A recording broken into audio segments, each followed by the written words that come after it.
Word curriculum है ना, ये इसका मतलब है, ये लातीनी ज़बान का लफ्ज़ है और इसका मतलब है रनिंग कोर्स।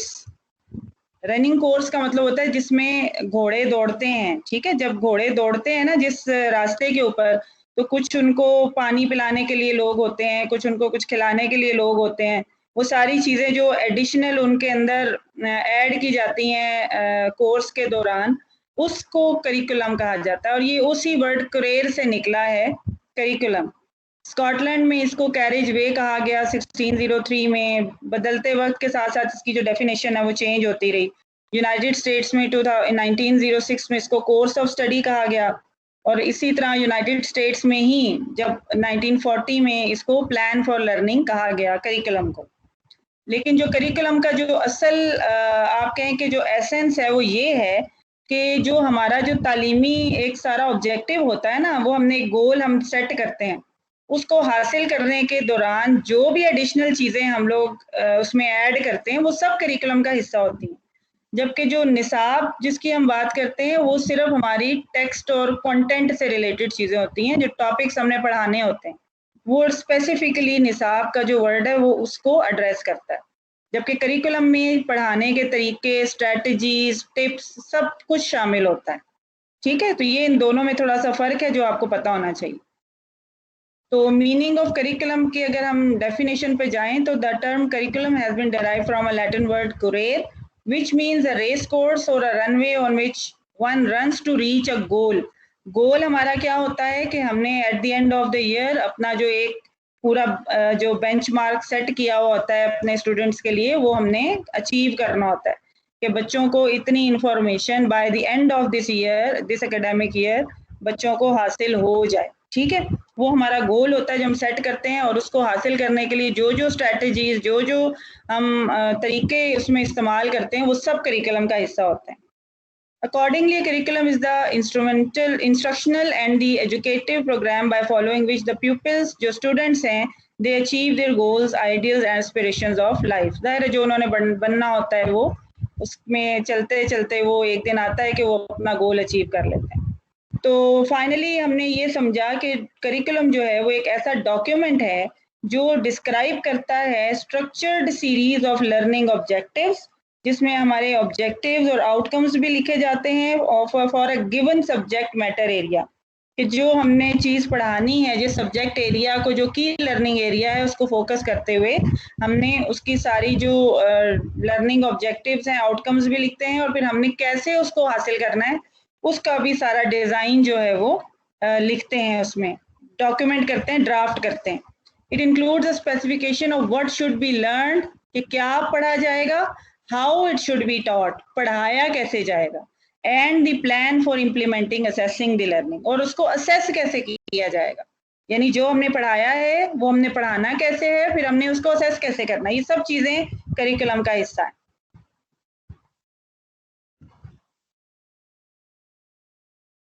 अब आते हैं single national curriculum. Single national curriculum जैसे इसका नाम बताता है हमें कि ये सिंगल नेशनल करिकुलम होगा। आप सबको पता है कि हमारे प्राइवेट स्कूल्स के क्या हालात हैं, कि आपका जो एक कोई जो कुंजा में स्कूल है या जो किसी गांव में स्कूल है, इसमें सारोकी में है या तरीखे में है, उस स्कूल में, और जो एक हमारे किसी गुजरात शहर में है, जो लाहौर में है, जो कराची में है, जो इस्लामाबाद में, उन सारों का एक स्टैंडर्ड है? No, not at all. सब सब में बुक्स जो जो उन्होंने अपनी अपनी मर्जी के पब्लिशर उठाए हुए हैं, अपनी अपनी मर्जी की वो किताबें उसमें पढ़ा रहे हैं और उसी हिसाब से वो पेरेंट्स से भी उसका फ़ी वगैरह भी उन्होंने उसी हिसाब से सेट की हुई है। ज़ाहिर है जितनी वो एक्सपेंसिव मटेरियल यूज़ करेंगे उतनी उसी हिसाब से उनकी फ़ी स्ट्रक्चर भी डेवलप हो जाता है।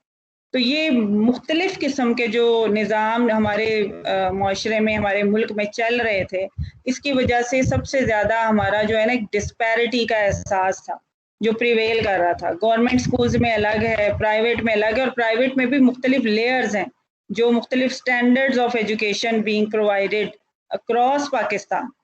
तो ये सारे के सारा जो था इसको एड्रेस किया गया है सिंगल नेशनल करिकुलम में, कि हम तमाम स्कूलों को बाउंड कर दें, कि वो सेट कर लें कि ये हमारे टारगेट्स हैं, उन सब के टारगेट्स एक हों, देखिए, जो बीकन हाउस है या जो एलजीएस है वो एक मुख्तलिफ किस्म के बच्चे प्रोड्यूस कर रहे हैं। जो दार-ए-अरक़म है वो एक अलग तरह के बच्चे प्रोड्यूस कर रहे हैं। जो कोई गाँव में स्कूल है वो एक अलग किस्म के बच्चे प्रोड्यूस कर रहे हैं। मदरसे जो हैं वो अलग किस्म के बच्चे प्रोड्यूस कर रहे हैं।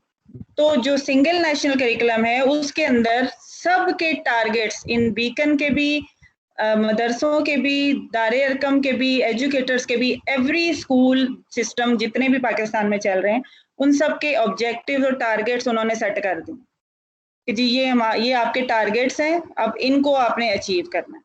तो इसकी वजह क्या बनी? इसको सिंगल नेशनल करिकुलम का अगर हम बैकग्राउंड देखें कि इसकी ज़रूरत क्यों महसूस हुई?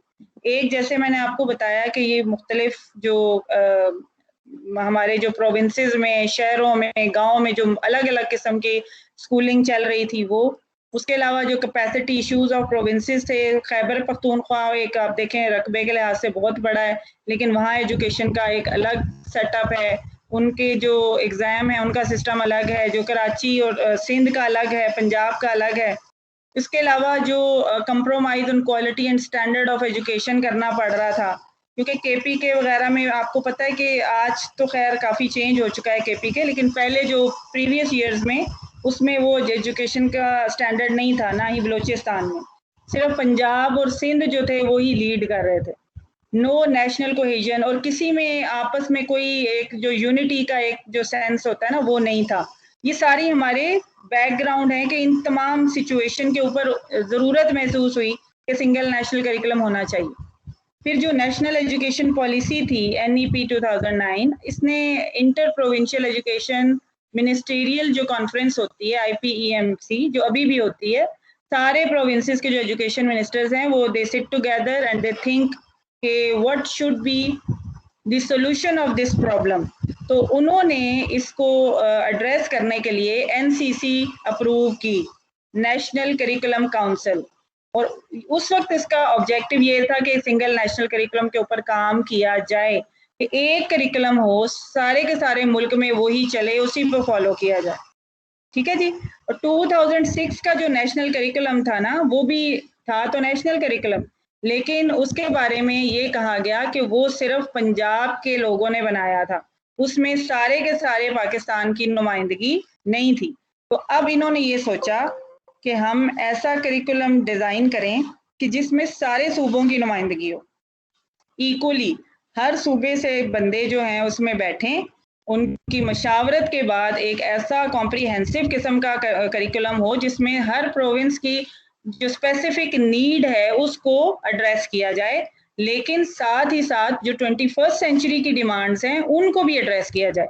क्योंकि जो आज 21st सेंचुरी की जो रिक्वायरमेंट्स हैं, जो हमारे स्टूडेंट्स में स्किल्स आनी चाहिए वो भी उसके अंदर हो और वो कि हमारे जो कबायली इलाके हैं वहाँ तक भी पहुँचे, जो एक गांव में स्कूल है उस तक भी वो पहुँचे, तरक्की और वो जो प्रोग्रेसिव अप्रोच है, और जो हमारे और वो एजुकेशन ऐसी हो कि जो हमारे जो हाई प्रोफाइल स्कूल्स हैं वो भी उसको अडॉप्ट करें और वो भी उसमें मतलब नुक्स ना निकालें कि जी ये हमारे स्टैंडर्ड से नीचे है या इसको हम इस्तेमाल नहीं कर सकते। मतलब एक ऐसा एक्सेप्टेबल पैकेज लाने के लिए इन्होंने कोशिश की और NCC को डेवलप किया, जो नेशनल करिकुलम काउंसिल थी, कि वो ये 2014 में हुआ।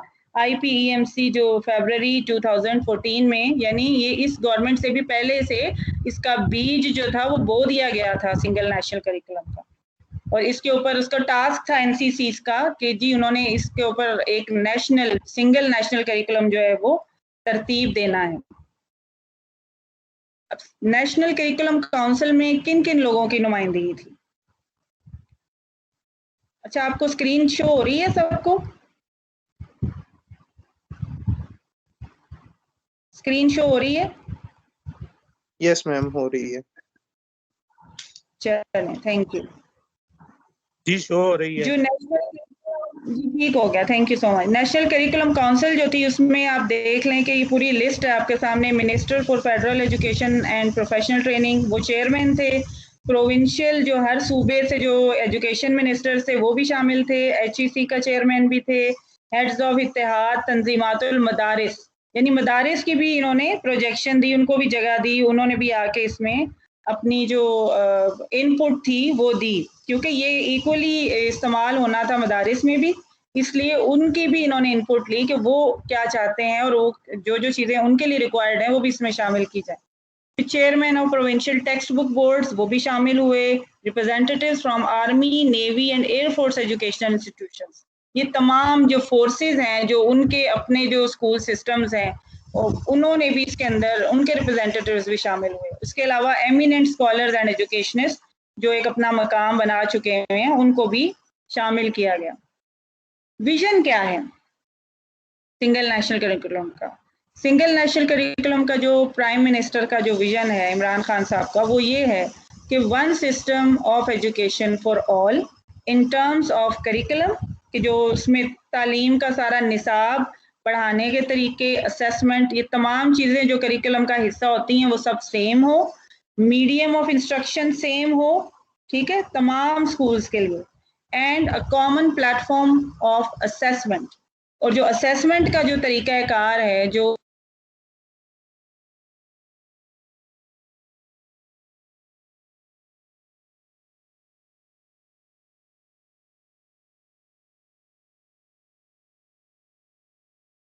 And equal opportunity to receive high quality education, कि जो हमारे हाई प्रोफाइल स्कूल्स में क्वालिटी दे रहे हैं वो हमारे गांव के बच्चे को भी वही क्वालिटी मिलनी चाहिए, वही स्ट्रेटजीज उसकी भी रेंज में होनी चाहिए कि वो भी उन स्ट्रेटजीज को इस्तेमाल करके सीख सके, और जब वो वहाँ से क्वालिफाई करके निकले तो उसके लिए भी उतनी ही अपॉर्चुनिटीज़ हों जो किसी हाई प्रोफाइल स्कूल को मिलती हैं।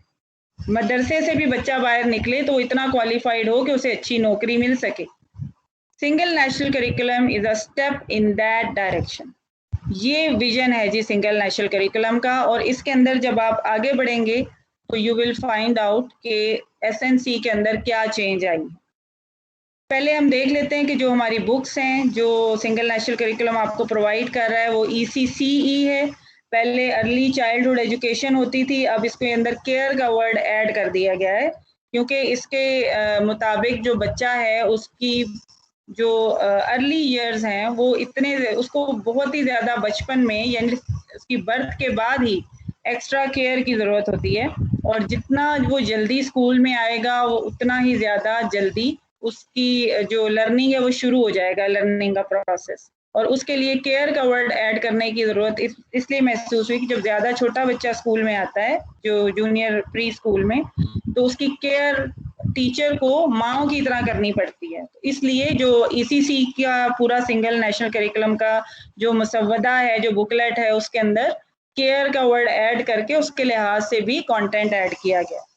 फिर इंग्लिश है जी ग्रेड 1 से 5 तक, ECC सिर्फ ग्रेड प्री 1 के लिए है, इंग्लिश ग्रेड 1 से 5 तक है, जनरल साइंस ग्रेड 4 से 5 तक है, मैथमेटिक्स ग्रेड 1 से 5 तक है, सोशल स्टडीज़ जो है इसको इनिशियली जनरल नॉलेज के तौर पर पढ़ाया जाएगा 1 से 3 तक, और सोशल स्टडीज स्टार्ट की जाएगी 4 और 5 में। उर्दू है ग्रेड 1 से 5 तक, और इस्लामियात है 1 से 5 तक। ये तमाम बुक्स जो हैं गवर्नमेंट ने अपना जो इनका आप कह लें कि सिंगल नेशनल करिकुलम की बुक्स हैं वो डेवलप कर दी हुई हैं, वो मार्केट में भी आ चुकी हैं। तो अब हमें अच्छी तरह से समझ आ चुकी हुई है कि जी ऑब्जेक्टिव एसएनसी का या सिंगल नेशनल करिकुलम का ये है कि इक्विटी हो एजुकेशन में, और स्मूथ इंटर प्रोविंशियल मोबिलिटी भी हो टीचर्स की और स्टूडेंट्स की। जब आप एक सूबे से दूसरे सूबे में मूव करते हैं तो जब सिलेबस एक होगा, करिकुलम एक जैसा होगा, तो फिर आपको एक जगह से दूसरी जगह मूव करने में भी प्रॉब्लम नहीं होगी, एडजस्ट आप इजीली कर पाएंगे। Phases of single national curriculum जो डिसाइड किए गए हैं, अभी फेज 1 चल रहा है, इसके अंदर जो सिंगल नेशनल करिकुलम की बुक्स हैं वो प्री 1 से 5 मार्च 2021 में लॉन्च की गई है। फेज 2 होगा इसका ग्रेड 6 से 8 तक, ये मार्च 2022 में लॉन्च किया जाएगा, और इस पे वर्क अभी जारी है। फेज 3 में डेवलपमेंट ऑफ बुक्स होगी 9 से जो 12 ग्रेड है उस तक के लिए, मार्च 2023 में ये लॉन्च होगा इंशाल्लाह ताला, यानी तमाम क्लासेस एड्रेस हो जाएंगी विद इन 3 years। जब इन्होंने ये सिंगल नेशनल करिकुलम के ऊपर काम शुरू किया तो इन्होंने, जो हमारी इस गवर्नमेंट की अच्छी एक बात है वो ये है कि ये इंटरनेशनल ऑब्जर्व करते हैं ट्रेंड्स, और उसको उसको उसका एनालिसिस करने के बाद they come up to some conclusion. तो इन्होंने एनालिसिस किया पहले पाकिस्तानी करिकुलम का, सिंगापुर के करिकुलम के साथ, फिर कैम्ब्रिज के करिकुलम के साथ, और उसका फ़र्क देखा कि क्या फ़र्क है, कि वहाँ का जो एकेडमिक जो सिस्टम है, जो एजुकेशन सिस्टम है, उसमें क्या चीज़ें फ़र्क हैं जो पाकिस्तानी करिकुलम में नहीं है। पहले इन्होंने ये एनालिसिस किए, उसके बाद फिर इन्होंने स्टैंडर्ड्स का कंपैरिजन सिंगापुर, मलेशिया, इंडोनेशिया और यूके, इन तमाम के जो करंट उनकी करिकुलम चल रहे हैं उनके साथ कंपैरिजन किया, और उसके बाद फिर इन्होंने इसको फाइनल किया। यानी इसके अंदर आप कह सकते हैं कि ये कंपैटिबल है। इस वक्त जो हमारा सिंगल नेशनल करिकुलम है वो कंपैटिबल है इंटरनेशनल करिकुलम के साथ। कंपैरेटिव फीचर्स जो अगर हम देखें 2006 का करिकुलम और 2020 का करिकुलम, तो इसके अंदर जो फ़र्क है वो आप थोड़ा सा मैं इसको कर देती हूँ, बहुत डिटेल में हम नहीं जाएंगे। इसमें ये था कि स्टैंडर्ड और benchmarks and learning outcomes were not developed for each subject curriculum. 2006 में हर सब्जेक्ट के लिए उन्होंने बेंचमार्क्स और स्टैंडर्ड्स नहीं डिज़ाइन किए थे, लेकिन सिंगल नेशनल करिकुलम में स्टैंडर्ड, बेंचमार्क एंड आउटकम्स सारे सब्जेक्ट्स के डिज़ाइन किए गए हैं और सेट किए गए हैं। उसके बाद जो इस्लामियात था वो जनरल नॉलेज के साथ इंटीग्रेट किया हुआ था up to grade 2 and started as a separate subject from grade 3 के बाद इस्लामियात शुरू होती थी, उससे पहले वो जनरल नॉलेज का हिस्सा थी। लेकिन जो सिंगल नेशनल करिकुलम है इसमें इस्लामियात starts from grade 1 as a separate subject और 12वीं ग्रेड तक इस्लामियात कंटिन्यू रहती है। उसके बाद जी सब्जेक्ट ऑफ एथिक्स जो था नॉन मुस्लिम स्टूडेंट के लिए होता था फ्रॉम ग्रेड 3 ऑनवर्ड्स इस्लामियात की जगह पे, लेकिन अब रिलीजियस एजुकेशन के नाम से एक नया सब्जेक्ट शुरू किया गया है नॉन मुस्लिम बच्चों के लिए। और सबसे ज़्यादा जो उसकी अजीब सी बात थी वो ये थी कि 2006 का जो करिकुलम था वो सिर्फ लो कॉस्ट प्राइवेट स्कूल्स में और गवर्नमेंट के स्कूल्स में पढ़ाया जाता था, जबकि जो सिंगल नेशनल करिकुलम है ये तमाम प्राइवेट, पब्लिक, हाई, लो, हर प्रोफाइल के जो स्कूल्स हैं उनमें पढ़ाया जाएगा। ये सबसे मेजर फ़र्क है। इसमें बाकी भी वही, इसमें आईसीटी का बहुत ज़्यादा जोर दिया गया है सिंगल नेशनल करिकुलम में। कंप्यूटर से, जो कंप्यूटर की टेक्नोलॉजी है, जो इंफॉर्मेशन टेक्नोलॉजी जिसको हम कहते हैं, ये बहुत ज़्यादा इन्वॉल्व की गई है सिंगल नेशनल करिकुलम में। अगर आपकी नज़र से गुजरी हो बुक्स तो आपने देखा होगा, इवन एसएसटी की बुक्स के अंदर भी मैंने जा बजा देखा है कि हर लेसन के एंड में उन्होंने वेबसाइट दी हुई है कि ये वेबसाइट आप कांटेक्ट करें, इससे कंसल्ट करें, इससे देखें, इससे अपनी मज़ीद जो रिसर्च है उसको स्ट्रेंथन करें। मतलब उन्होंने हर जगह पर जो उनकी कंपैटिबल वेबसाइट है उसका लिंक दिया हुआ है। तो ये हमारी आईसीटी के साथ इंटीग्रेशन एक बहुत बड़ा इसका आप कह लें चेंज है सिंगल नेशनल करिकुलम में। और दूसरा जो सबसे बड़ा इसका चेंज है कि ये एक्टिविटी बेस्ड अप्रोच है इस सिंगल नेशनल करिकुलम में, जो पहले नहीं थी।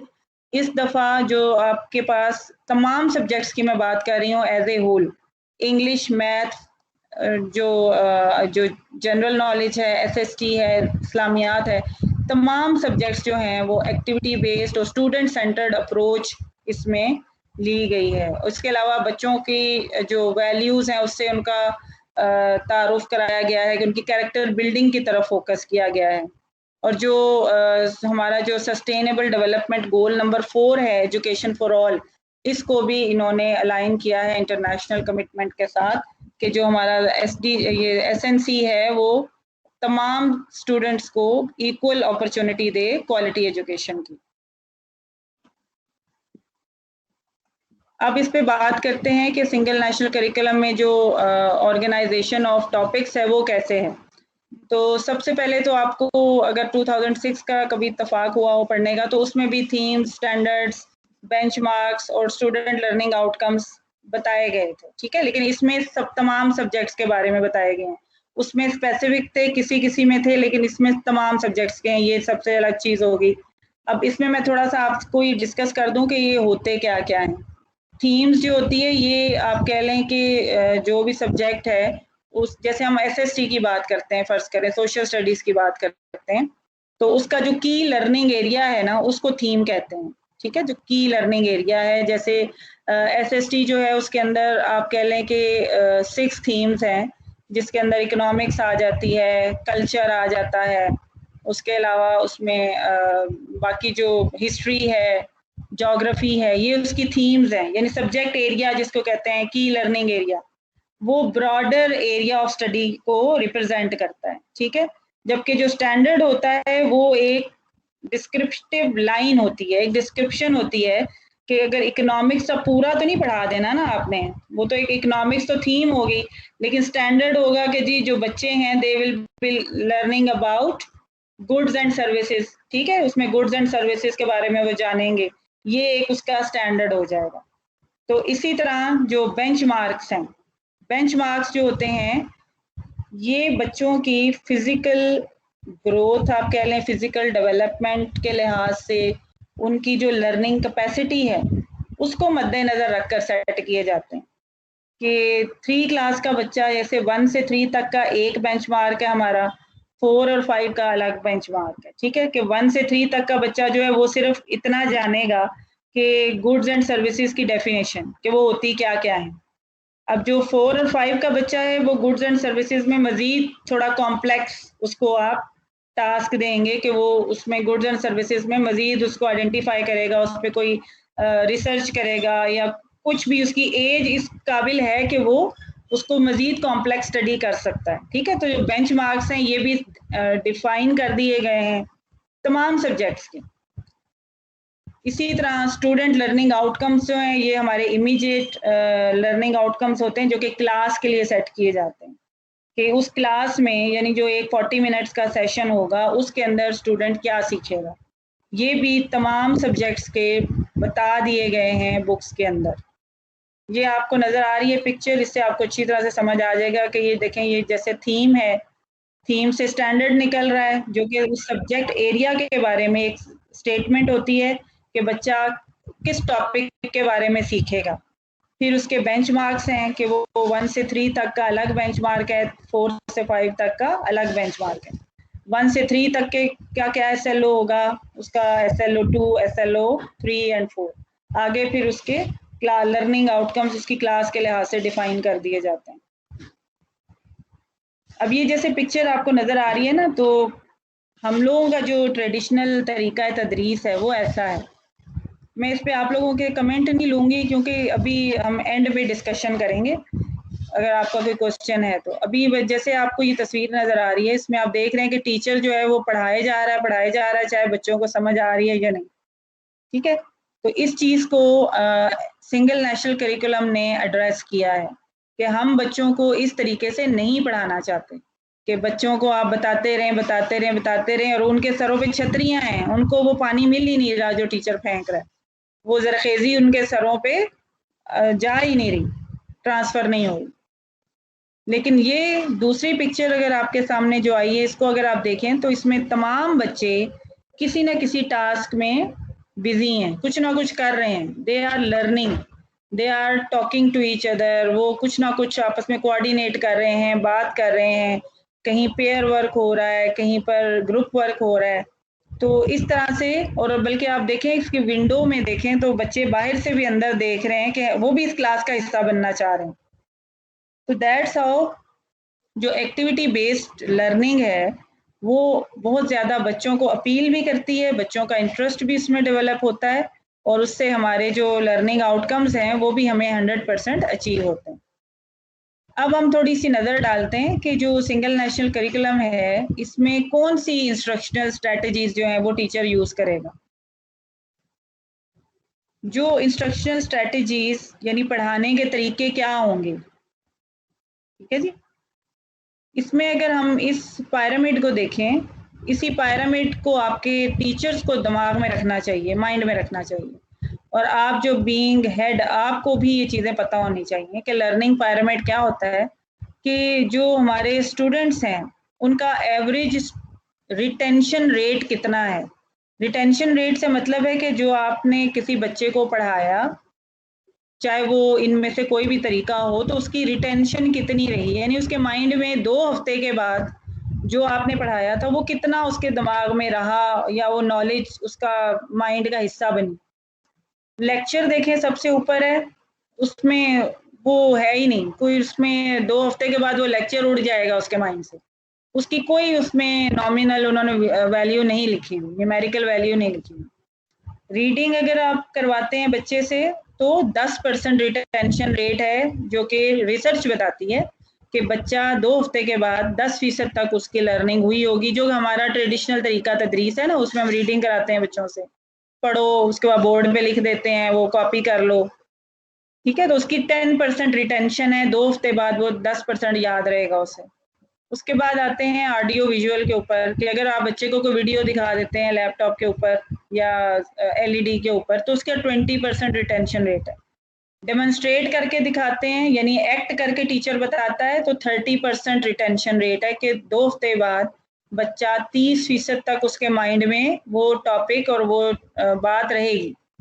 अगर आप उसको डिस्कशन में ले आते हैं कि बच्चा डिस्कस करे आपस में आपके साथ, वो सोच सोच के बोल रहा होगा, तो रिसर्च बताती है कि 50% तक जो चीज़ें उसने डिस्कस की उसके माइंड में फ्रेश रहेंगी 2 वीक्स तक। उसके बाद आते हैं प्रैक्टिस डूइंग, कि जब वो खुद से वो अमल करके देखता है, जो उसने सीखना है वो खुद से वो अमल कर रहा है, तो उसकी 75% लर्निंग होती है, जो नियरली 100 के करीब है। और सबसे ज़्यादा होती है टीच अदर्स, जब आप किसी को पढ़ाते हैं, व्हेन यू टीच अदर्स, तो आपकी जो रिटेंशन रेट है वो 90% रहता है, बिल्कुल 100% ही आप कह लें। अब इस सारी इंफॉर्मेशन की बेस पर आप खुद सिलेक्ट कर लें कि आपने अपने बच्चे को रीडिंग पढ़ानी है खाली, जिस पे सिर्फ 10% रहेगा, या उसको कोई वीडियो दिखाएंगे या डेमोन्स्ट्रेट करके बताएंगे, या उसको डिस्कशन में इन्वॉल्व करेंगे, या कि उसको प्रैक्टिस करवाएंगे और उसको मौका देंगे कि वो बाकी बच्चों को भी पढ़ाए। तो इस ये पीछे पिरामिड जो मैंने आपको दिखाई है ना, उसी की जो हमें सबसे बड़ा मसला जो दरपेश है ना, वो ये है कि हमने ट्रेनिंग भी करवा दी है टीचर्स की, लेकिन उसके बावजूद हम लोग ये बहुत इस पर वरीड हैं कि हमारे टीचर्स जो हैं वो ये सारी की सारी स्किल्स बच्चों में पैदा करने के लिए तैयार हैं ज़हनी तौर पर कि नहीं। ज़ाहिर है उनको जब ये कोऑपरेटिव लर्निंग करनी है तो ग्रुप वर्क करवाना है, इंक्वायरी अप्रोच के लिए पेशेंस चाहिए, बच्चा क्वेश्चन करेगा तो टीचर में पेशेंस होना चाहिए कि वो उसे जवाब भी दे सके, और फिर डिस्कशन करवानी है उसके लिए टाइम देना। बीइंग हेड टीचर्स, क्या हम लोगों में इतना हौसला है कि हम अपने टीचर्स को ये प्रोविजंस दें कि जी आप अपनी एक्टिविटीज करवाएं अपनी क्लासेस में, क्योंकि हम जो हेड्स होते हैं वो उनको रिजल्ट चाहिए होता है, वो कहते हैं जी हमें रिजल्ट चाहिए, आपने कोई इस किस्म की एक्टिविटी नहीं करवानी, ये वेस्टेज ऑफ टाइम है। लेकिन आपको ये पता होना चाहिए अब कि जो एसएनसी है वो सारा का सारा बेस्ड ही एक्टिविटीज के ऊपर है। इसमें जो मेजर फर्क है ना वो सारा है ही ये कि ये स्टूडेंट सेंटर्ड है, ये टीचर सेंटर्ड नहीं है। जो हमारा एक रवायती तरीका तदरीस था ना, जिसमें एक टीचर बोलता रहता था और स्टूडेंट उसको लिख कर और कॉपी पेस्ट करके, और जो डिक्टेशन वो लिखवाता था वो लिख कर आ जाते थे, और कॉपी बुक के ऊपर टीचर कह देता था यहाँ से लेके यहाँ तक का जवाब है और इसको याद करके आ जाओ या लिख के आ जाओ। यहाँ अब वो स्ट्रेटजीज नहीं चलेंगी, ठीक है। जो ideally single national curriculum advocate करता है ना, वो तो यही सारी की सारी स्ट्रेटजीज हैं जो आपके सामने हैं, लेकिन होगा ऐसा नहीं। ज़ाहिर 100% हम लोग नहीं कहते कि 100% हमें इसके रिजल्ट्स मिलेंगे, लेकिन बीइंग हेड्स आप लोगों ने पूरी पूरी कोशिश करनी है कि आप अपने टीचर्स को स्पेस दें कि वो अपने बच्चों को, अपने जो भी इनके क्लास में स्टूडेंट्स हैं उनको इन तमाम स्ट्रेटजीज के ऊपर पढ़ा सकें। आप बुक्स उठा के देखेंगे उसमें जगह जगह पर एक्टिविटीज़ हैं, उसमें जगह जगह पर कोई ना कोई ग्रुप वर्क के लिए टास्क है, प्रॉब्लम सॉल्विंग के लिए मोहल्ले का कोई इशू पकड़ के उसमें दे दिया गया है कि जी आप इस पर रिसर्च करें और इसका कोई सोल्यूशन निकालें, और बच्चों को टास्क दिए हैं। इसी तरह साइंस में स्टेम है जिसके अंदर साइंस, टेक्नोलॉजी, इंजीनियरिंग और मैथ्स, ये साइंस के अंदर मैथ भी डाला हुआ है कि कैलकुलेट करेगा बच्चा, उसको खुद से मेजरमेंट्स करने दें, वो खुद से मेजर करे, खुद सोल्यूशन पर आए। उसको हेल्प नहीं कर चाहिए आपकी, उसको आपकी तरफ से सिर्फ थोड़ी बहुत गाइडेंस चाहिए, सुपरविजन चाहिए, लेकिन उसको let him explore by himself. Project work इसमें शामिल है। उसके अलावा इफेक्टिव लेक्चर के जो मीनिंगफुल लेक्चर हो, उसके अलावा इफेक्टिव क्वेश्चनिंग है, ताकि बच्चा जो है वो क्वेश्चन से खुद ब खुद सीखता जाएगा, जैसे जैसे वो खुद एक्सप्लोर करेगा चीजें। अब ये जो प्रॉब्लम बेस्ड लर्निंग है, ठीक है, ये प्रॉब्लम बेस्ड लर्निंग हर सब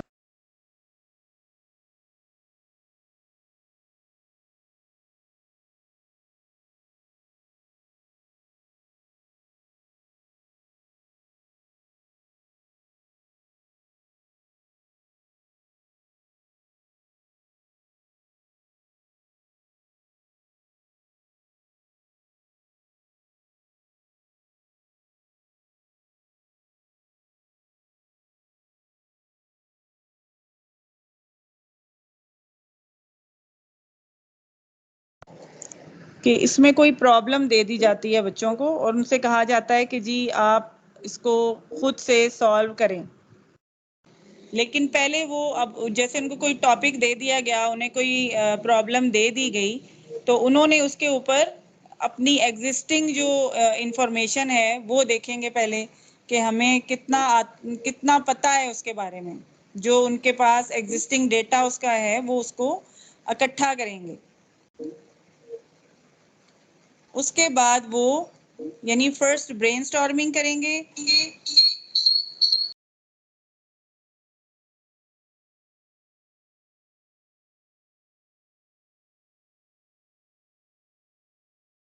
जी, पहले वो ब्रेनस्टॉर्मिंग करेंगे और अपनी सारी जो एग्जिस्टिंग नॉलेज है उसको सामने लेकर आएंगे। उसके बाद, और अगर ये ग्रुप वर्क है, क्योंकि ये प्रॉब्लम बेस्ड लर्निंग जो होती है नॉर्मली ग्रुप में होती है, तो सारे के सारे बच्चे, अगर वो 5 बच्चों का ग्रुप है तो पांचों के पांचों अपनी सारी की सारी इंफॉर्मेशन जो है वो इकट्ठी करेंगे और उसको एक पेज पर ले आएंगे। तो define the problem is the first step, और सेकंड स्टेप है propose solution to solve the problem. अपनी सारी डिस्कशन करने के बाद वो सोचेंगे कि जी इसका क्या पॉसिबल सॉल्यूशन हो सकता है। ठीक है, 5 बच्चे हैं तो पांचों ने उसका अपना अपना सॉल्यूशन जो है वो, जैसे हाइपोथेसिस देते हैं उस तरह उन्होंने कोई ना कोई हाइपोथेसिस दे दिया कि ये सॉल्यूशन हो सकता है। नेक्स्ट उसका जी आ जाएगा गैदर एंड इवेलुएट इंफॉर्मेशन। जो अपनी इंफॉर्मेशन है उसके बाद, यानी वो एग्जिस्टिंग नॉलेज थी उनके माइंड में, उसके बाद फिर उन्होंने इंटरनेट से, मीडिया से, जितनी भी रिसोर्सेज है, मोहल्ले वालों से, उन सब से इंफॉर्मेशन गैदर करेंगे। ठीक है, फिर वो सिंथेसाइज करेंगे एंड फॉर्म सॉल्यूशन। जो अपनी नॉलेज थी और जो उन्होंने इर्द गिर्द से और उससे डाटा से, इंटरनेट से जो इंफॉर्मेशन ली, उनको सिंथेसाइज करेंगे और सॉल्यूशन पे पहुंचेंगे कि इसका क्या सॉल्यूशन हो सकता है। उसके बाद finally they would come up with some solution. उसको फिर टैली करेंगे कि जो हमने हाइपोथेसिस किया था क्या वो उसके साथ कंपैटिबल है, क्या वो बिल्कुल वैसा ही है या उससे कोई अलग हमारा सॉल्यूशन निकला है। तो फिर उसको इवैल्यूएट करेंगे एंड में। ठीक है, तो दैट्स हाउ वो अपना जो प्रॉब्लम सॉल्विंग वाली जो एक एक्टिविटी है उसके थ्रू जो उनकी लर्निंग होगी वो लाइफ लॉन्ग लर्निंग होगी, वो उनको सारी जिंदगी नहीं भूलेगी। और ये मैं आप सबसे कहती हूँ, आप खुद एक्सपेरिमेंट करके देखें कि आपने जो बचपन में कोई किया हुआ है, कहीं एक्ट किया हुआ है या किसी चीज में आप खुद इन्वॉल्व हुए हैं, वो आपको सारी जिंदगी चीज नहीं भूलती। स्कूल में जो कुछ आपने ऐसी एक्टिविटी की हुई है ना, वो आपको आज भी याद होंगी। तो ये जो प्रॉब्लम सॉल्विंग की जो एक्टिविटीज हैं, जो बुक्स में जगह जगह दी गई हैं, तमाम सब्जेक्ट्स की मैं बात कर रही हूँ, तो वो स्टूडेंट को आप लोगों ने करवानी है। उनको इग्नोर नहीं कर देना कि जी छोड़ो रहने दो।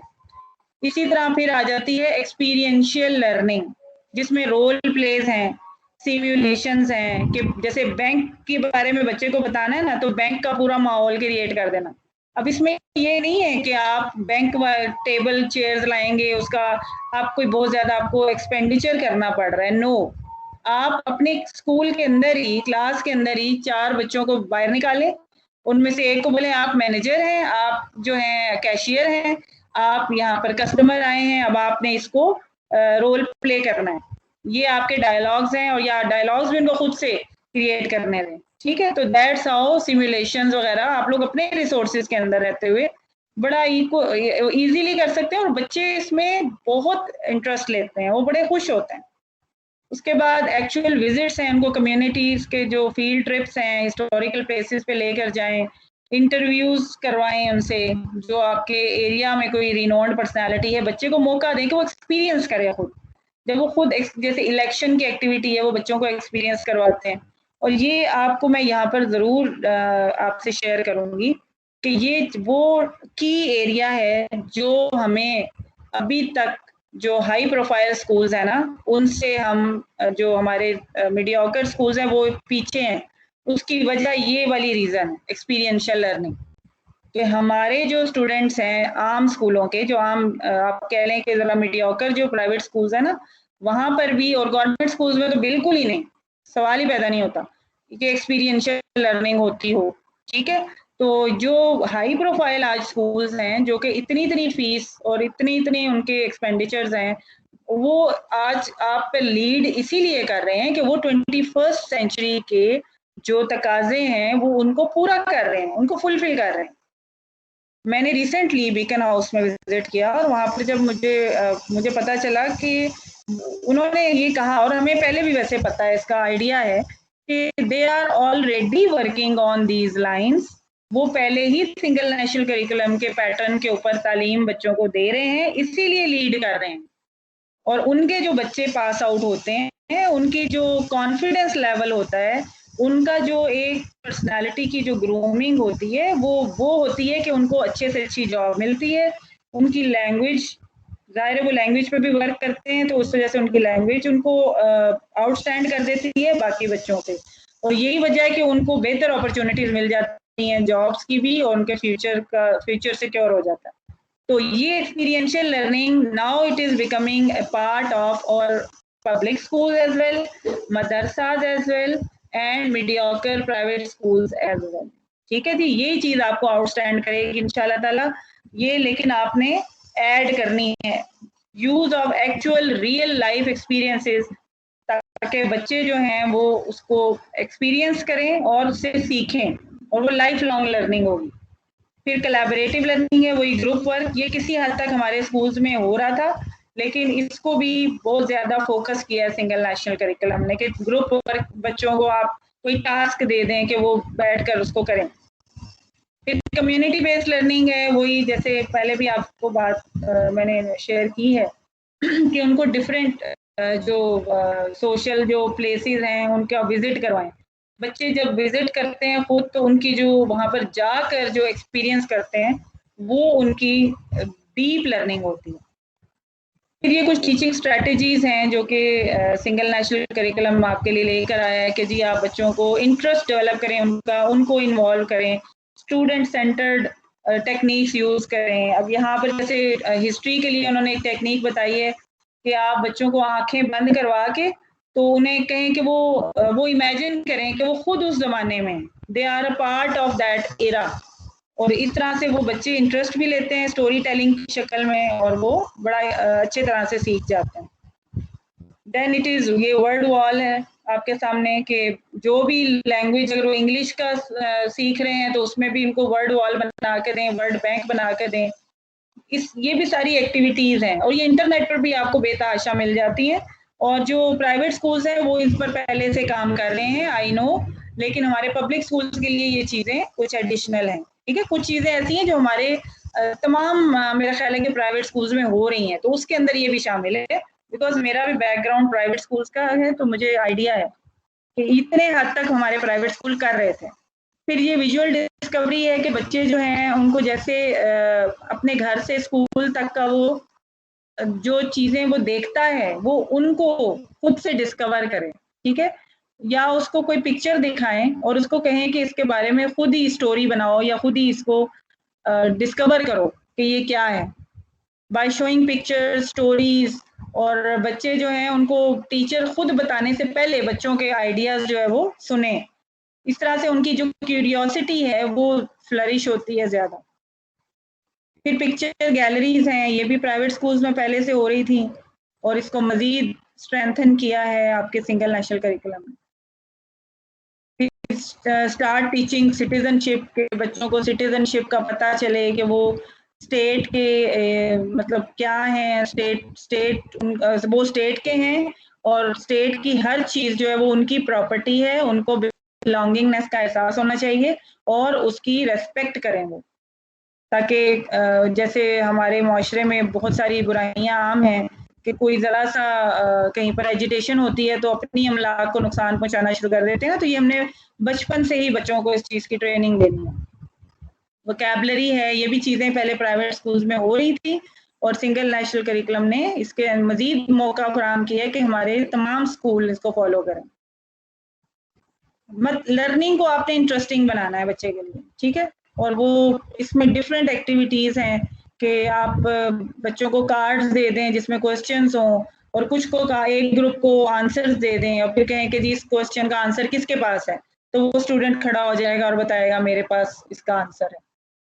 इसी तरह ये सर्कस फॉर्मेट एक्टिविटी है, यानी ये सारी की सारी आपको जो एक्टिविटीज़ मैं डिस्कस कर रही हूँ स्ट्रेटजीज, ये सिंगल नेशनल करिकुलम के अंदर हैं और ये आपने कोशिश करनी है कि पूरी ना सही लेकिन 70-80% तो आप इसको इस्तेमाल करें ना अपने स्कूल्स में। सर्कस फॉर्मेट में ऐसे होता है कि जो फैसिलिटेटर है यानी टीचर जो है वो ऐसे काम करती है सिंगल नेशनल करिकुलम के सिनेरियो में, चीजें उसने पढ़ानी है वो उस टॉपिक से रिलेटेड एक्चुअल मटेरियल्स वहां पर प्रोवाइड करेगी और बच्चे जो हैं वो एक टेबल से दूसरी टेबल पे मूव करेंगे and they will learn from them, और वहां पर उसी टेबल के लिहाज से वर्कशीट पड़ी होगी जिसके ऊपर वो चीजें देख कर जवाब लिखेंगे, ठीक है, फिर वो नेक्स्ट टेबल पे मूव कर जाएंगे एंड दैट्स हाउ ये पूरा सर्कल कंप्लीट होगा और एक बच्चे को 6 या 5 जितनी भी टेबल्स हैं उन सब की इंफॉर्मेशन उसे हासिल होगी।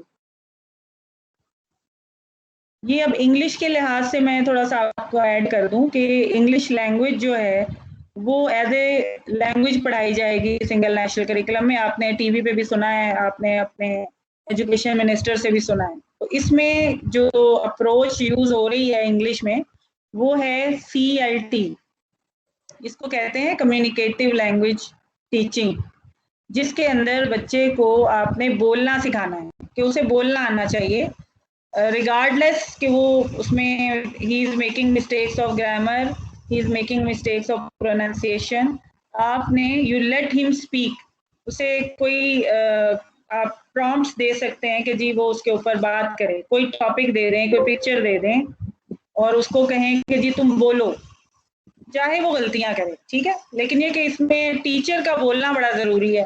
अगर टीचर खुद नहीं बोलेगी तो बच्चा कैसे बोलेगा? बच्चे ने पहले सुनना है, क्योंकि इंग्लिश लैंग्वेज में हमेशा पहले आप सुनते हैं, लिसनिंग पहले होती है और उसके बाद स्पीकिंग होती है। तो इसमें अब आपने ये भी कोशिश करनी है कि इंग्लिश में आपकी जो भी टीचर आप जिसको असाइन करते हैं इंग्लिश पढ़ाना, वो खुद भी अपनी स्पोकन पर तवज्जो दें और बच्चों के साथ सिंपल इंग्लिश में सेंटेंसेस बोलती रहे, इर्द गिर्द क्लास में डिस्प्ले कर दें सिंपल कम्युनिकेटिव लैंग्वेज के सेंटेंसेस, जो आम बोलचाल के जो जुमले होते हैं। हम चाहते हैं कि बच्चों को बोलनी आए इंग्लिश, उन्हें ये ग्रामर की टेंशन ना पड़ी रहे उनको कि इसमें टेंस गलत हो रहा है, इसमें लफ्ज ये गलत हो रहा है, वो इस फिक्र से बियॉन्ड होके वो सिर्फ किस अपनी एजुकेशन के ऊपर और लैंग्वेज लर्निंग की तरफ तवज्जो दें, ठीक है जी। तो कम्युनिकेटिव लैंग्वेज टीचिंग जो है ये भी एक एसएनसी की एक चेंज है जो पहले नहीं थी। इसी तरह राइटिंग के लिए आप बच्चों को एक खाका सा जिससे बना के देते हैं ना, एक ड्राफ्ट सा, वो बना के देंगे और बच्चे को कहेंगे वो खुद लिखे। जैसे कोई टॉपिक आपने उसको दिया, सेंटर में टॉपिक लिखा, इर्द गिर्द उसी बच्चों से ही ब्रेनस्टॉर्मिंग करा के पॉइंट्स लिखे और उनसे कहा खुद से इसके ऊपर एक ड्राफ्ट अपना खुद क्रिएट करो, ठीक है, जिसको स्कैफोल्डिंग भी कहते हैं कि आपने उसको पूरा एक खाका सा बना देना है और वो उसके ऊपर बिल्डिंग खुद, तो दैट्स हाउ आप उसको राइटिंग जो है वो सिखाएंगे। और इसी तरह जो साइंस में अगर हम जो डिफरेंट चीज़ें मैं सिर्फ वो आपसे डिस्कस कर रही हूँ, उसमें जैसे मैंने आपको स्टेम बताया कि STEM, इसमें साइंस, टेक्नोलॉजी और इंजीनियरिंग और मैथ्स, ये चारों चीज़ें ऐड कर दी हैं साइंस के अंदर। कि जैसे कोई रियल वर्ल्ड की कोई प्रॉब्लम बच्चों को दें और वो उससे मेजरमेंट्स कर रहे हैं। आप देखें जब आप कोई प्रोजेक्ट देते हैं ना बच्चे को, तो उसको नापना भी होता है कि इतना ऊंचा, इतना लंबा, और ये सारी यानी इसमें इंजीनियरिंग भी आ जाती है। फिर उसका वो कैलकुलेट करते हैं, इसका वेट कितना होगा, इसकी हाइट कितनी होगी, तो वो मैथ का एलिमेंट भी उसमें आ गया। जब वो रिसर्च करते हैं इंटरनेट से, तो वो टेक्नोलॉजी आ गई, और साइंस तो वो ऑलरेडी है ही। तो दैट्स हाउ ये पूरा एक कॉम्बिनेशन जो है उसको स्टेम कहा जाता है। और अगर इसमें ग्राफिक्स भी ऐड हो जाए, आर्ट भी ऐड हो जाए, तो उसको स्टीम कहा जाता है। तो ये सिंगल नेशनल करिकुलम में स्टेम का एक बहुत बड़ा वो थीम है। जैसे मैंने आपके उसमें बताया ना एसएसटी में, तो साइंस की थीम में एक स्टेम है जिसके अंदर उसको प्रॉब्लम्स दी जाती हैं, और ये जैसे आपके सामने नजर आ रहा है कि वो डिफाइन करते हैं प्रॉब्लम, फिर उसको समझते हैं कि उनके पास क्या क्या इंफॉर्मेशन है, प्लान करते हैं, ट्राई करते हैं, टेस्ट करते हैं, और फिर डिसाइड करते हैं। और ये भी वही प्रॉब्लम सॉल्विंग वाली ही बात है जो मैंने आपसे पहले आप डिस्कस की थी कि प्रॉब्लम सॉल्विंग, क्रिटिकल थिंकिंग और क्रिएटिविटी, ये मेन जो 21st सेंचुरी स्किल्स हैं, सिंगल नेशनल करिकुलम उसको एडवोकेट कर रहा है हर सब्जेक्ट के अंदर। इसी तरह जो जनरल नॉलेज है उसके अंदर भी आप देख लें, वही इंक्वायरी की स्किल्स हैं, observation, investigating, experimenting, think, pair and share. ये जनरल नॉलेज में भी यही है, रोल प्ले है। ठीक है, बच्चों को सारी की सारी वही सिंगल नेशनल करिकुलम की जो टेक्निक्स हैं वो सब उसमें वही वाली शामिल है। लर्निंग बाय डूइंग अप्रोच है, हैंड्स ऑन एक्टिविटीज, फिजिकली बच्चा इन्वॉल्व है, मेंटली इन्वॉल्व है। अब आते हैं असेसमेंट की तरफ, ये लास्ट पोर्शन है इसका, एंड ये सबसे ज़्यादा इम्पोर्टेंट है। जब हम बात करते हैं ना कि सेम करिकुलम, सेम वो लैंग्वेज, मीडियम ऑफ इंस्ट्रक्शन। अब मीडियम ऑफ इंस्ट्रक्शन मैंने आपको शायद पहले बताया नहीं, लेकिन इसके अंदर मैथ्स और साइंस और इंग्लिश सिर्फ इंग्लिश में है, बाकी सब उर्दू में। ठीक है, जो सोशल स्टडीज है वो भी उर्दू में ही है इस दफा, 4 और 5 ग्रेड की। तो जब वो मीडियम भी सेम हो गया, तो थर्ड चीज थी कॉमन प्लेटफॉर्म ऑफ असेसमेंट। अब असेसमेंट होती क्या है? असेसमेंट होती है जी is a way to provide feedback to the learner. Learner को हम फीडबैक देते हैं कि उसने कितना, उसको समझ आ गई है, कितना कामयाब हो गया वो उस टॉपिक की लर्निंग में। It is a way of supporting learning. It helps teachers, learners, parents, and others to understand the depth and breadth of learning undertaken so that progress and next steps can be discussed and planned. तो जो types of assessment हैं उसमें placement है कि जब आप किसी को एंट्री करते हैं तो उस वक्त जो उसको असेस करके इवेलुएट करके उसकी प्लेसमेंट की जाती है। फिर है जी फॉर्मेटिव असेसमेंट जो ड्यूरिंग लर्निंग होती है, ड्यूरिंग इंस्ट्रक्शन होती है। जब आप फॉर्मेटिव असेसमेंट कर रहे हों तो वो आपकी उसके दौरान आप अभी पढ़ा रहे होते हैं बच्चे को, ठीक है, वो ड्यूरिंग होता है। लेकिन जब आप इंस्ट्रक्शन खत्म करके देते हैं तो फिर वो समेटिव असेसमेंट हो जाती है, जिसके बाद आपने ग्रेडिंग करनी होती है। उसके अलावा डायग्नोस्टिक होती है असेसमेंट, जो कि आपको हेल्प करती है to identify the causes of learning problems. अगर किसी बच्चा स्ट्रगल कर रहा है किसी प्रॉब्लम में, तो वो आइडेंटिफाई करने के लिए वो आपकी डायग्नोस्टिक असेसमेंट हो जाती है। इसी तरह इसमें नॉर्म रेफरेंस्ड है, जो कि बच्चों की जो क्लास के अंदर पोजीशन होती है वो नंबरों की बेस पर हो जाती है। जबकि क्राइटेरियन रेफरेंस जो होती है, इसके अंदर कोई स्टैंडर्ड सेट कर दिया जाता है कि जी 33 नंबरों वाला जो है वो बच्चा पास है, और बाकी सारे जो हैं वो एलिजिबल हो जाते हैं, उसके बाद सबको पास डिक्लेयर कर दिया जाता है। लेकिन नॉर्म रेफरेंस में जैसे हाईएस्ट 75% हाईएस्ट होगा, वो उसमें कंपैरेटिव इंडिविजुअल परफॉर्मेंस की बेस पर उसमें कंपैरिजन किया जाता है। अब इसमें जो आपके सुनने वाली बात है और जो बड़ी इंपॉर्टेंट है वो ये है कि जो असेसमेंट तैयार करनी है, असेसमेंट यानी जो टेस्ट तैयार करने हैं, जो क्वेश्चन तैयार करने हैं आपके टीचर्स ने, वो तैयार करते हुए ये 6 चीजें जिसको ब्लूम टेक्सोनॉमी कहा जाता है, ये ध्यान में रखनी है। इसमें पहला लेवल है, लेवल ऑफ अंडरस्टैंडिंग है। ये 6 लेवल ऑफ अंडरस्टैंडिंग है जो कि ब्लूम ने जो आइडेंटिफाई किए थे, ठीक है। उनमें पहला लेवल ऑफ अंडरस्टैंडिंग है रिमेम्बरिंग। जिसके अंदर आप कह लेंगे सरफेस लर्निंग होती है, जो यस और नो वाले क्वेश्चन होते हैं, जो आपको नाम किसी का पूछा है तो आप बच्चा बता दे, तो वो आपकी रिमेम्बरेंस वाला लेवल है। उसके बाद दूसरा लेवल आता है अंडरस्टैंडिंग का, जिसमें आप बच्चे से पूछते हैं कि ये चीज कैसे हुई, या एक्सप्लेन करो, इसको डिस्क्राइब करो, सिर्फ नाम नहीं बताओ, इसकी डिटेल भी बताओ, ठीक है। तो वो अंडरस्टैंडिंग का लेवल है कि बच्चे को अंडरस्टैंडिंग के लेवल तक चीज पता है। उसके बाद जब आप बच्चे से पूछते हैं इसको अप्लाई करो, कि वो जो आपने अंडरस्टैंडिंग आपने बताई है वो आप खुद से अप्लाई कैसे करोगे। एक फार्मूला आपने सिखा दी है तो उसके बेस पर 2-3 क्वेश्चन दूसरे आप उसको देंगे तो वो भी उसे करने आने चाहिए, तो वो अप्लाइंग का लेवल आ गया। फिर है एनालिसिस का लेवल, एनालाइजिंग का लेवल, जिसके अंदर वो डिफरेंशिएट कर सकता है और दो चीजों में फर्क कर सकता है कि एक ये चीज है और एक बी चीज है, वो ए और बी का आपस में कंपैरिजन करने की सलाहियत उसमें हो, उसकी अंडरस्टैंडिंग इतनी हो चुकी हो।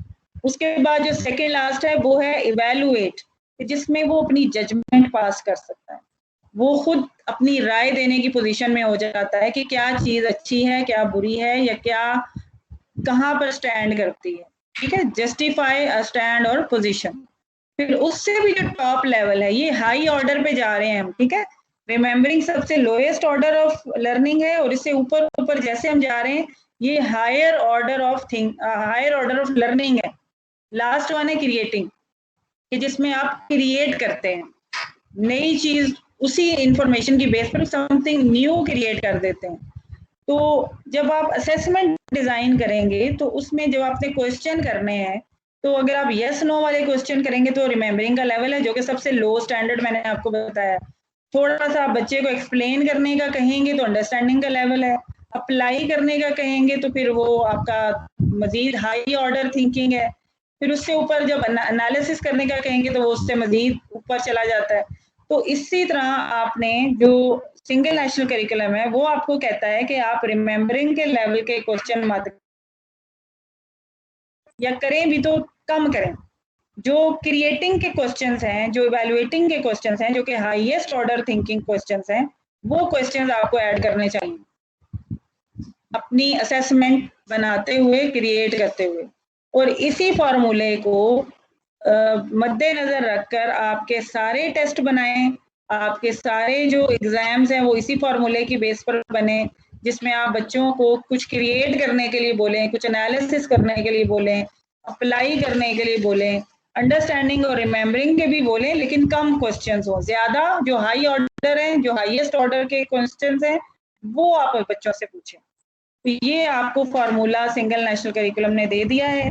और जितने भी आपके पास सिंगल नेशनल करिकुलम की टेक्स्ट बुक्स आई हैं, उनमें ये तमाम जो मैंने आपसे लेवल डिस्कस किए हैं ना असेसमेंट के, जितने भी टेस्ट अगर आपको उसमें नजर आएंगे वो इसी बेस पर होंगे। और अगर आने वाले दिनों में कोई नेशनल कोई टेस्ट भी डिजाइन होता है ना, तो वो इसी के बेस पर बनेगा। तो आपने अपने स्टूडेंट्स को इसी फार्मूले के तहत तैयार करना है। उनकी जो फॉर्मेटिव असेसमेंट है, जो आप ड्यूरिंग द ईयर भी करवा रहे हैं, वो भी इसी फार्मूले पे बनाएं। जो इनकी समेटिव असेसमेंट्स हैं वो भी इसी फार्मूले पे बनाएं। तो तब आप जब कभी हमारा कोई नेशनल असेसमेंट आती है, जो कि एक ही टेस्ट पूरे पाकिस्तान में चलेगा, तो उसमें भी आप इसी पैटर्न पे बच्चों को चलाए हुए होंगे, तो वो उनके लिए ईजी होगा करना। तो जी ये एक इंट्रोडक्शन था, एक ओरिएंटेशन थी सिंगल नेशनल करिकुलम के हवाले से। अब आते हैं आपके क्वेश्चंस की तरफ। तो ये मैं एक दफ़ा फिर आपको थोड़ा सा ब्रीफ कर दूं कि ये जो मेजर चेंजेस थी वो मैंने आपसे डिस्कस कर दी।